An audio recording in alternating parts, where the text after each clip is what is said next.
Good morning students. I am Indraj Saini और मैं आज बात करने जा रहा हूँ बीएससी फर्स्ट ईयर के पेपर फिजिक्स की। बीएससी पार्ट फर्स्ट आपका पेपर है फिजिक्स।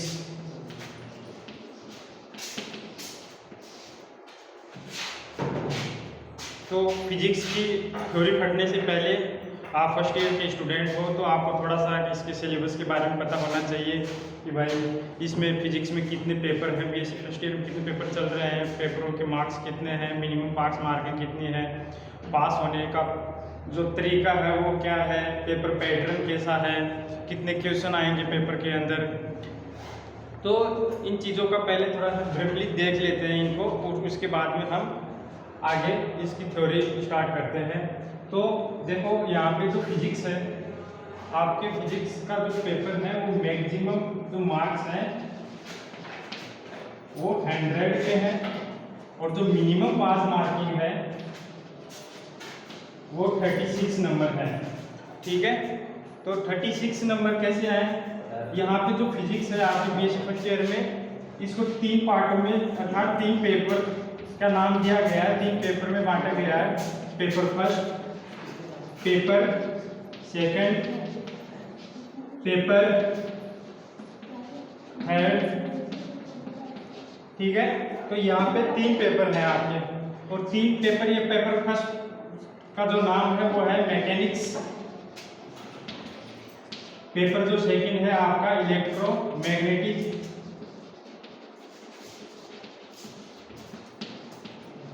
पेपर जो थर्ड है आपका वो है ऑप्टिक्स। ठीक है, यांत्रिकी, विद्युत चुंबकीय की और ऑप्टिक्स प्रकाशिकी। तो ये प्रत्येक पेपर जो है आपका 33 और ये लास्ट वाला जो पेपर थर्ड है आपका ऑप्टिक्स वो 34 नंबर का है। इसमें प्रत्येक पेपर में पास मार्किंग के लिए आपको 12 नंबर लाने की जरूरत है, प्रत्येक में 12 नंबर लाने की जरूरत है। लेकिन जो आपकी यदि आप बीएससी फर्स्ट ईयर के साथ दे रहे हो तो कोई जरूरी नहीं है कि इसमें 12 नंबर आए। यदि कम नंबर आकर भी आपके टोटल नंबर तीनों पेपर मिला के आपके यदि 36 नंबर हो जाते हैं तो आप इसमें पास हो जाओगे।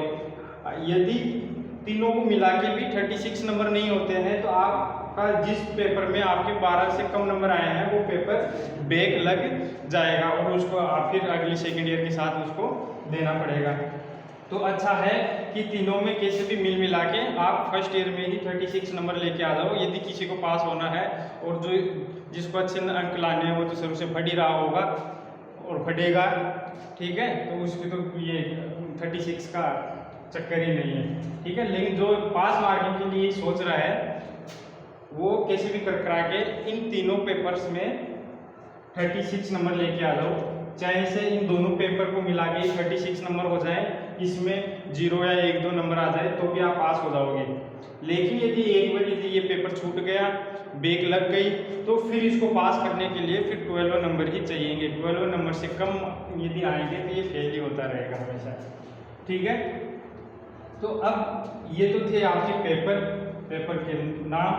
अब हम बात करते हैं पेपर पैटर्न। जो पेपर का पैटर्न है वो क्या होगा? तो पेपर का जो पैटर्न है, इस पेपर पैटर्न में आपके 5 क्वेश्चन होंगे। ठीक है ना, 5 क्वेश्चन होंगे प्रत्येक पेपर के अंदर। पेपर फर्स्ट, सेकंड, थर्ड, इनमें 5 क्वेश्चन आएंगे। 5 क्वेश्चन में जो क्वेश्चन नंबर फर्स्ट है आपका वो कंपल्सरी होगा, ये कंपल्सरी होगा और इसमें आपके 6 पार्ट होंगे।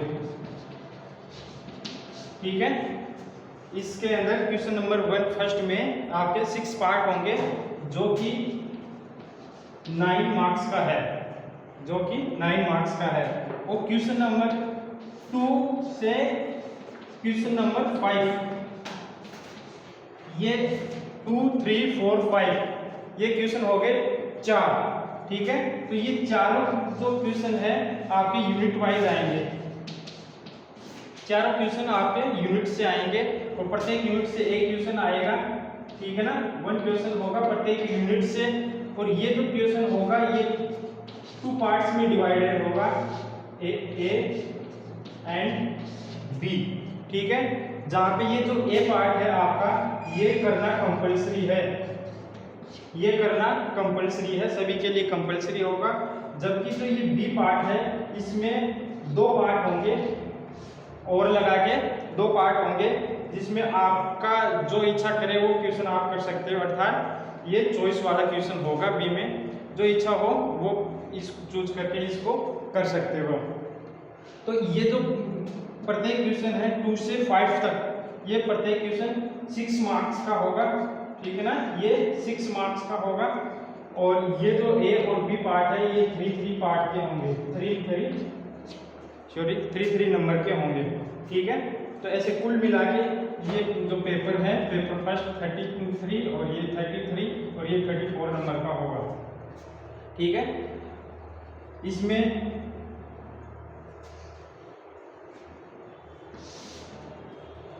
एक जो है आपका है प्रैक्टिकल, ठीक है, जो 50 मार्क्स का होगा। ठीक है, और इसमें पास मार्किंग के लिए आपको 18 नंबर चाहिए, 18 नंबर पास मार्किंग के लिए चाहिए। ठीक है, तो ये थी आपकी सिलेबस के बारे में थोड़ा सा बेसिक नॉलेज। अब हम पेपर की बात करते हैं। जो पेपर है, ठीक है, पेपर में प्रत्येक पेपर में 4 यूनिट होंगी, प्रत्येक पेपर में 4 यूनिट होगी, यूनिट फर्स्ट, यूनिट सेकंड और यूनिट थर्ड, यूनिट फोर्थ। प्रत्येक पेपर में यूनिट 6 होंगी और प्रत्येक से एक क्वेश्चन आएगा। ठीक है, प्रत्येक यूनिट से 1 क्वेश्चन होगा और ये 6 नंबर का होगा। ठीक है, और जो ये एक क्वेश्चन आएगा 6 नंबर का, ये 2 भागों में डिवाइडेड होगा, ए और बी में। जो ए है कंपल्सरी होगा 3 नंबर का, और बी है वो और में आएंगे, चॉइस, मल्टीपल चॉइस क्वेश्चन होंगे, जिसमें आपको जो भी इच्छा हो वो चूज करके इसको सॉल्व कर सकते हैं। ठीक है, तो अब हम यहाँ तक मुझे आशा है कि सिलेबस के समझ में आ गया होगा, पेपर पैटर्न है वो भी समझ में आ गया होगा, और यदि नहीं समझ में आया तो वीडियो को एक बार रिवाइज करके पुनः देखें, आपको और भी अच्छा समझ में आ जाएगा। अब हम आगे बात करते हैं थ्योरी की। तो थ्योरी में हम पेपर फर्स्ट लेते हैं।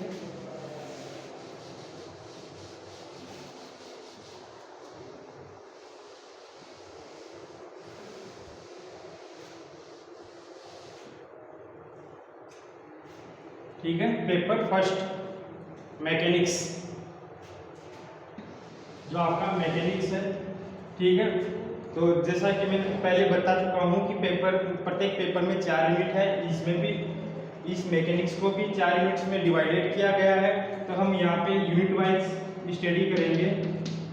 तो यूनिट फर्स्ट, इसमें हम फर्स्ट जो ले रहे हैं यूनिट, पहली यूनिट है आपकी जो है physical law, physical laws and frame of reference, frame of reference, physical laws and frame of reference. ठीक है, ये आपकी फर्स्ट यूनिट है, जिसके अंदर हम जो भी भौतिक नियम हैं उनके बारे में बात करेंगे और निर्देश तंत्र क्या होते हैं। ठीक है ना, फ्रेम ऑफ रेफरेंस, निर्देश तंत्र ये क्या होते हैं, ये हमारी लाइफ में क्यों ज़रूरत है। ठीक है, इनके बिना क्या हमारी जो लाइफ है वो संभव है क्या, इस फ्रेम ऑफ रेफरेंस के बिना हम चीज़ों का मेजरमेंट कर सकते हैं, उनकी पोजीशन, उसके रंग, रूप, लंबाई, चौड़ाई, ठीक है ना, हर किसी की के भी बारे में बता सकते हैं क्या। तो फ्रेम ऑफ रेफरेंस का हमारी लाइफ के अंदर बहुत बड़ा योगदान है, इसका बहुत महत्व है, इसको हम आगे देखते हैं। ठीक है, तो निर्देश तंत्र, तो हमारा जो फर्स्ट टॉपिक है इसका वो है फ्रेम ऑफ रेफरेंस, निर्देश तंत्र। निर्देश तंत्र क्या होता है? What is frame of reference. ठीक है, तो इसको निर्देश तंत्र को समझने से पहले यदि आपको एक कुछ चीज़ें समझनी होगी, ठीक है ना, कुछ चीज़ों के बारे में आपको मालूम होना चाहिए। यदि वो चीज़ आपको पता है तो बड़ी आसानी होगी निर्देश तंत्र को समझने में। ठीक है, तो जो नॉर्मल है, जो यूजुअली हम लाइफ में देखते हैं कि कोई भी आपका पार्टिकल है, ठीक है, कोई भी कण है आपका, या कोई भी पिंड है, निकाय है, बहुत सारी कुछ भी ले लीजिए, कोई भी वस्तु है, तो हम यहाँ पे कण लेके चल रहे हैं कि कोई भी कण है तो कण की कितनी अवस्थाएं हो सकती है, स्थिति के अनुसार, स्थिति के आधार पर कण की कितनी अवस्थाएं हो सकती है। तो स्थिति के आधार पर कण की यहाँ पे दो अवस्थाएं होती हैं। फर्स्ट स्थिरावस्था, स्थिरावस्था, और सेकंड जो है आपकी गत्यावस्था। सेकंड जो है आपकी गत्यावस्था, एट रेस्ट एंड मोशन, ये दो अवस्थाएं होती हैं। ठीक है, तो स्थिर अवस्था जैसे नाम से ही पता चल रहा है, स्थिर अवस्था अर्थात यदि किसी पार्टिकल की अवस्था में, स्थिति में समय के साथ कोई परिवर्तन नहीं हो रहा है तो पार्टिकल की अवस्था स्थिरावस्था कहलाती है। गत्यावस्था मतलब गति की अवस्था, अर्थात यदि किसी पार्टिकल की स्थिति में समय के साथ परिवर्तन हो रहा है, अर्थात अलग अलग समय पर हम पार्टिकल को अलग अलग स्थिति पर देखते हैं, तो पार्टिकल की यह अवस्था क्या, कौन सी अवस्था कहलाती है? गत्यावस्था। ठीक है ना, मोशन स्टेट, मोशन की अवस्था में कहलाती है। तो यहाँ पे जो ये दोनों अवस्थाएं हैं, स्थिरावस्था और गत्यावस्था, देखो इन दोनों अवस्थाओं को हम ऐसे नहीं बता सकते कि भाई ये गति कर रहा है, ये रुका हुआ है, ठीक है ना, डायरेक्ट ऐसे देख के नहीं बता सकते। देखो यहाँ पे तो प्रकृति के अंदर है, यूनिवर्स के अंदर है, इन अवस्थाओं को भी दो अवस्थाओं में विभाजित किया गया है। वो कौन सी दो अवस्थाएं हैं? इन दोनों को भी दो अवस्थाओं में विभाजित किया गया है। इधर ध्यान देना, समझना। एक तो सापेक्ष अवस्था, एक तो है आपकी सापेक्ष अवस्था, ठीक है, और एक जो सेकंड है वो है आपकी निरपेक्ष अवस्था। ओके, निरपेक्ष अवस्था, ठीक है, relative state and absolute state. ठीक है, सापेक्ष अवस्था और निरपेक्ष अवस्था। तो सापेक्ष अवस्था में क्या होता है कि हम किसी भी पार्टिकल की या पिंड की जो स्थिति बताते हैं, ठीक है ना, वो किसी को रिलेट करके बताते हैं। ठीक है, कि भाई इसके सापेक्ष ये वहाँ पे रखी हुई है। ठीक है, अब यहाँ पे तो हम क्लासरूम में तो है नहीं, तो मैं आपको कुछ चीज़ें दिखा नहीं सकता, सिर्फ आपको डायरेक्ट ये बोर्ड ही दिख रहा है। लेकिन आप इमेज कीजिए, आप क्लासरूम में बैठे हुए हो और आपके सर के ऊपर फैन लगा हुआ है। ठीक है, तो फैन की हम अवस्था को बताएंगे कि फैन की जो स्थिति है वो कहाँ पे है, या आपके रूम में आप जहाँ बैठे होंगे वहाँ पे रूम में आपका फैन लगा हुआ होगा। ठीक है, तो देखिए उसको और आप बताइए कि उसकी पोजीशन क्या है। तो आप कैसे बताओगे कि डायरेक्ट फैन छत के ऊपर लटका हुआ है। ठीक है, तो छत के ऊपर लटका हुआ है, छत कहाँ है? ठीक है, तो इन सभी चीज़ों को आपको रिलेट करना पड़ेगा। ठीक है, तो रिलेट क्या करोगे? तो अब कोई दूसरा पूछ रहा है कि आपसे बताइए फैन कहाँ पे है, फैन कहाँ रखा हुआ है या लटका हुआ है, तो आप बताओगे कि भाई फैन छत के ऊपर लटका हुआ है। तो अब ये जो पोजीशन आपने बताई छत के ऊपर लटका हुआ है, वो किसके सापेक्ष बताया? तो वो जो सापेक्ष बताया वो आपने अपने ही सापेक्ष बताया उसको कि भाई मैं जहाँ बैठा हुआ हूँ उस वो रूम है और उस रूम की जो छत है उस छत के ऊपर वो फैन उसके यदि सेंटर में लटका हुआ तो भी सेंटर में लगा हुआ है। तो वो आपने अपने सापेक्ष बताया है कि फैन वहाँ पे लगा हुआ है। तो आप स्वयं क्या हो गए? निर्देश तंत्र हो गए यहाँ पे। ठीक है, ऐसे ही किसी भी रूम में पड़ी जो चेयर है, टेबल है, और भी बहुत सारी वस्तुएं हैं। ठीक है ना, बाहर जैसे कोई बाइक चल रही है, ठीक है, तो अब देखो यहाँ से और भी अच्छा आपको समझ में आएगा। जो बाइक चल रही है और मान लो कि आप ही उसको चला रहे हो, ठीक है, तो अब बताइए कि वो बाइक स्थिर अवस्था में है या गत्यावस्था में है।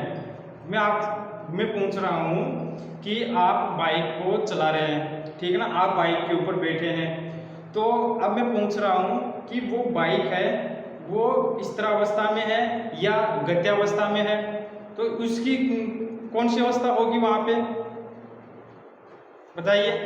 तो सोचिए, थोड़ा सा पॉज कर लीजिएगा वीडियो को और सोच के बताइए। देखिए यहाँ पे क्या है,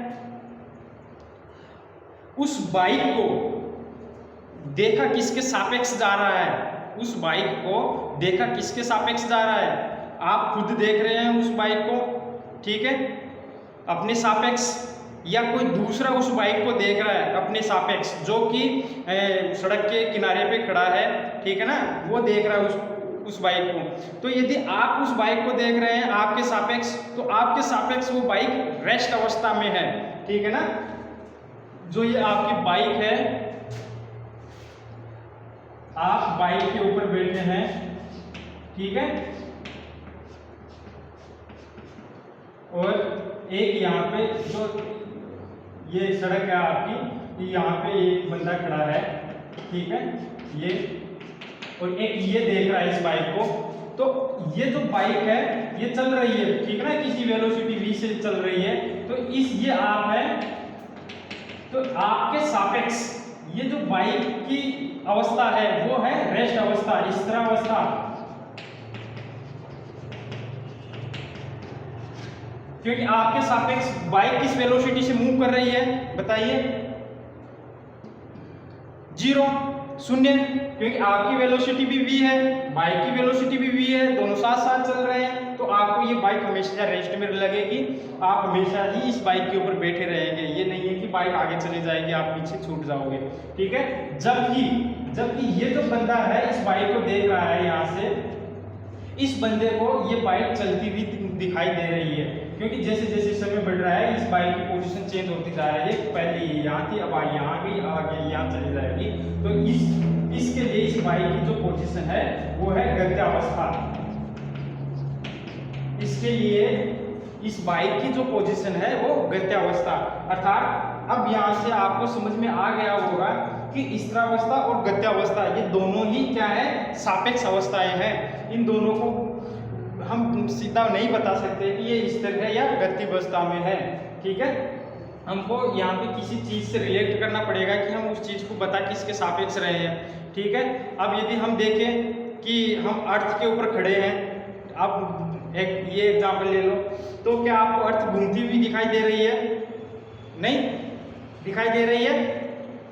जो दिखाई दे रही है वो तो भगवान है, ठीक है। बाकी सबको ये रेस्ट में दिखाई दे रही है। हम जहाँ खड़े हैं हमारे पैरों के नीचे की जो जमीन है वो वही की वही है, ठीक है। इसका मतलब ये रेस्ट में है। जबकि यदि हम इसी को अर्थ से बाहर जाके देखेंगे, स्पेस से जाके देखेंगे, तो ये जो अर्थ है वो रोटेट कर रही है, ठीक है ना, अपनी दूरी के ऊपर भी रोटेट कर रही है और सन के चारों तरफ भी रोटेट कर रही है। इसका मतलब जो हम यहाँ पे अर्थ पे जो खड़ा है वो देख रहा है उसके लिए स्थिरावस्था में है ये, जबकि स्पेस में जो खड़ा है उसके लिए गत्यावस्था में है। इसका मतलब ये हुआ कि जो स्थिरावस्था और गत्यावस्था है वो सापेक्ष अवस्थाएं होती है। ये दोनों ही क्या होती हैं, ये दोनों अवस्थाएं ही क्या है, सापेक्ष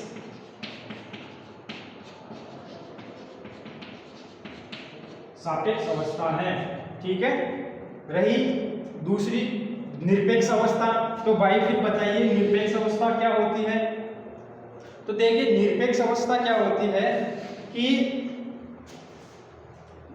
जो भी भौतिक राशियां हैं, अपनी भौतिक राशियां मतलब जैसे लंबाई है, समय है, द्रव्यमान है, ठीक है ना, आपके कलर्स हैं, जो भी हैं आपके, ठीक है ना, द्रव्यमान है, तो ये सारी भौतिक राशियां यदि इन राशियों का अपन मापन करें, मेजरमेंट करें, ठीक है, और वो भी अलग अलग स्थिति के ऊपर, जैसे एक बार हमने अर्थ के ऊपर इसका मेजरमेंट कर लिया, ठीक है ना, एक बार हमने ध्रुवों के ऊपर इसका जाके इसका मेजरमेंट कर लिया, एक बार हम जो इक्वेटर होती है अर्थ की वहाँ पे जाके इसका मेजरमेंट किया, स्पेस में जाके इस पर मेजरमेंट किया, किसी एयरक्राफ्ट में बैठकर इसका मेजरमेंट किया। जैसे हम एक लेंथ ले लेते हैं, चलो ठीक है ना, एक एग्जांपल ले लेते हैं लेंथ, ठीक है। तो ये मेरे पास ये चौक का टुकड़ा है, इसकी लेंथ है L, ठीक है, और मैं इसका मेजरमेंट कर रहा हूँ यहाँ पे अर्थ के ऊपर, ठीक है, तुरंत। तो मैंने इसका मेजरमेंट किया और इसकी लंबाई आई L, ओके, कितनी लंबाई आई L, ठीक है, यहाँ पे L आ रही है। अब मैं इसका मेजरमेंट स्पेस में जाके करूँ तो मेरे को इसकी लंबाई क्या मिलनी चाहिए, L मिलनी चाहिए, चलो मिलेगी।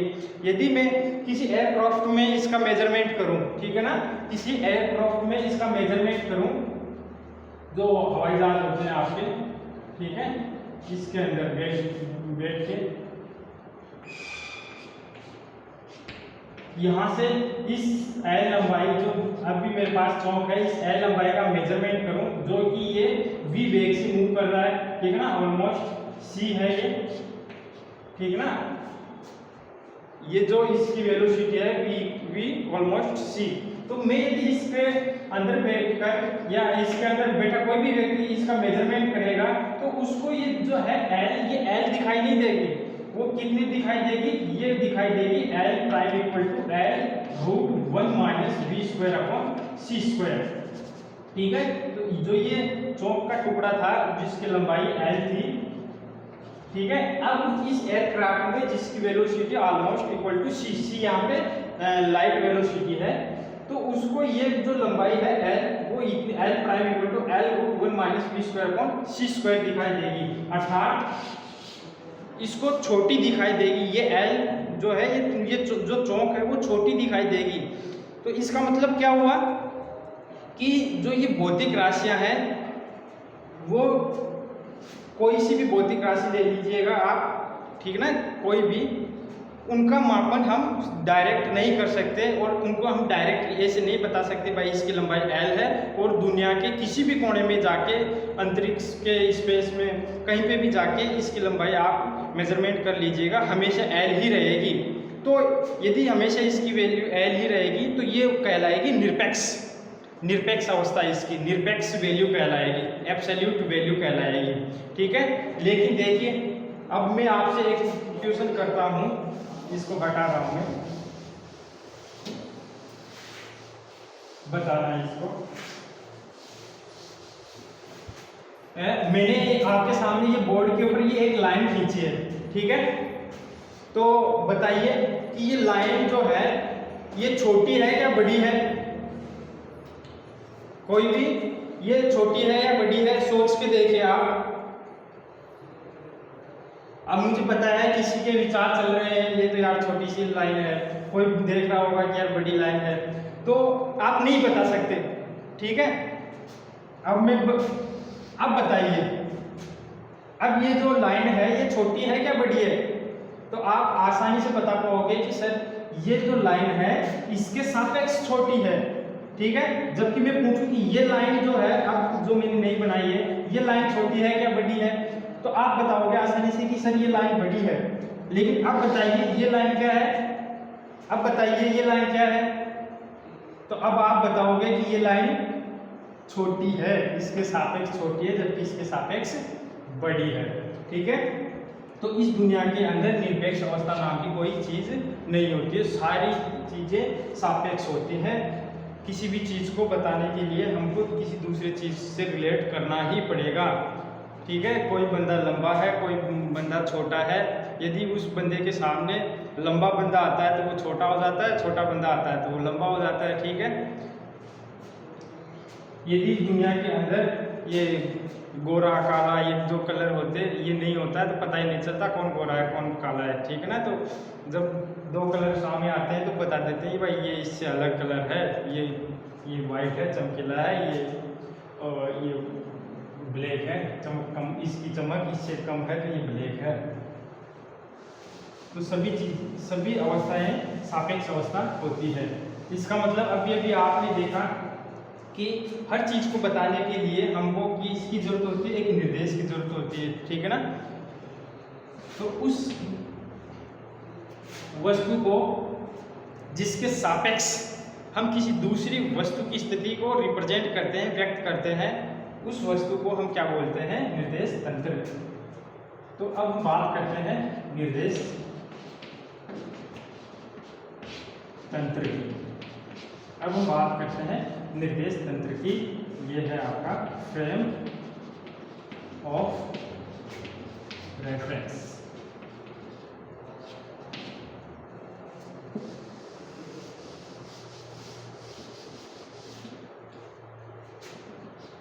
तो निर्देश तंत्र क्या होता है?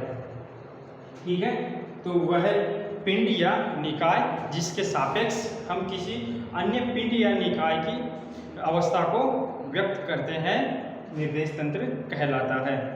ठीक है, तो देखो समझ यहाँ पे अच्छे को नहीं समझ में आता है कि निर्देश तंत्र वास्तव में बोला किसे जा रहा है। ठीक है, हाँ, अच्छों को नहीं समझ में आता है। तो देखिए हर वो चीज जिसके सापेक्ष हम किसी दूसरी चीज को बता रहे हैं, ठीक है, वो क्या कहलाती है? निर्देश तंत्र। ठीक है, आप अपने सापेक्ष, जैसे मैं कोई आपसे पूछे कि भाई ये बाइक कितनी रफ्तार से जा रही है, ठीक है ना, बाइक कितनी रफ्तार से जा रही है, तो आप तुरंत बताओ कि भाई ये 80 किलोमीटर की रफ्तार से जा रही है। तो 80 किलोमीटर की रफ्तार से जा रही है, ये आपने बताया, तो किसके सापेक्ष बताया? तो ये आपने बताया अपने सापेक्ष। ठीक है, हो सकता है कि किसी दूसरे के सापेक्ष वो बाइक रेस्ट में भी हो, वो 80 किलोमीटर की रफ्तार में चल रही है, लेकिन किसी दूसरे के सापेक्ष वो नहीं भी चल रही हो। जो अभी मैंने एग्जांपल बताया कि जिस बाइक को जो बंदा चला रहा है उसके सापेक्ष बाइक रेस्ट अवस्था में चल नहीं रही है, ठीक है, वो जीरो अवस्था में है, लेकिन आपके सापेक्ष वो 80 किलोमीटर प्रति घंटे की रफ्तार में चल रही है। तो उस बाइक के लिए आप क्या हुए? खुद निर्देश तंत्र। आप खुद क्या कहलाते हैं? निर्देश तंत्र। ठीक है, ऐसे कोई दूसरा बता रहा है कि भाई हो सकता है आपके सापेक्ष वो 80 किलोमीटर की रफ्तार से चल रही हो और किसी दूसरे के सापेक्ष वो 30 किलोमीटर की रफ्तार से चल रही हो, एक के सापेक्ष वो रेस्ट में हो। अब वो 30 किलोमीटर क्या है कि वो बाइक तो 80 किलोमीटर की रफ्तार में चल रही है, उसी के साथ कोई दूसरा बंदा भी है जो 50 किलोमीटर की रफ्तार में उसी के अलोंग विथ गति कर रहा है। ठीक है, तो जब वो उसके अपने सापेक्ष उसकी रफ्तार को देखेगा, ठीक, तो वो कितना आएगा? 30 किलोमीटर। तो सभी को बताने के लिए हमको एक निर्देश तंत्र की आवश्यकता होती है, और जिसके सापेक्ष बताया जाता है वो खुद ही निर्देश तंत्र होता है। ठीक है, तो हम अपने दैनिक जीवन के अंदर में बता रहा था कि हमारा ये बहुत महत्व है निर्देश तंत्र का। ये से सारी चीज़ें नहीं होती, ये हमारा जो माइंड है वो बहुत चालाक है, ये बहुत फास्ट कैलकुलेशन करता है इन चीज़ों की, पता ही नहीं चलता निर्देश तंत्र की जरूरत है या नहीं है।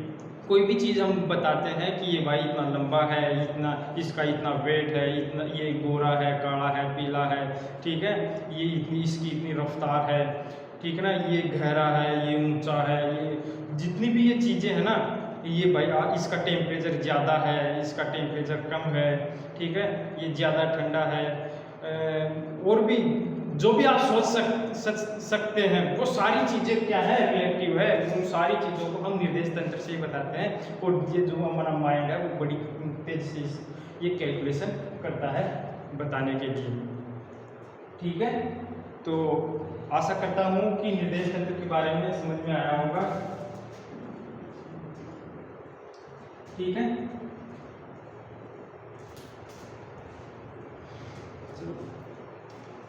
और